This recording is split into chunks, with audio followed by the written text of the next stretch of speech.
কয়েক টুকরা বড় মাছ নিয়েছি আর এটা হচ্ছে কাতল মাছ। তো মাছটাকে আমি ভালো করে ধুয়ে নিয়েছি। এরপরে আমি এখানে পরিমাণ মতো লবণ, হাফ চা চামচ করে হলুদ, মরিচ এবং ধনিয়ার গুঁড়া দিয়ে দিলাম। দিয়ে ভালোভাবে মেখে 10 মিনিট এভাবেই রেখে দিলাম। এরপর চুলায় একটা প্যান বসিয়ে সরিষার তেল দিয়ে ভালো করে গরম করে নিলাম। এবার মাছগুলো দিয়ে দিব আর উল্টে পাল্টে মচমচে করে ভেজে নিব।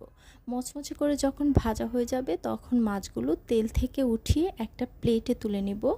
আর যেই বাটিতে আমি মাছটা ম্যারিনেট করেছিলাম সেই বাটিতে কিছু পেঁয়াজ কুচি দিয়ে দিলাম আর কাঁচামরিচ কুচি দিয়ে দিলাম। দিয়ে সামান্য সামান্য করে হলুদ, মরিচ, লবণ এবং ধনিয়ার গুঁড়া দিয়ে মেখে তারপরে যেই তেলে মাছ ভেজেছি সেই তেলের মধ্যে পেঁয়াজগুলোকে এভাবে ভেজে নিব। নিয়ে মাছগুলো দিয়ে উল্টে পাল্টে মিশিয়ে নিলেই মজাদার একটা রেসিপি তৈরি হয়ে গেল। গরম গরম ভাতের সাথে খেতে কিন্তু অসাধারণ লাগে। বাসায় ট্রাই করতে পারেন।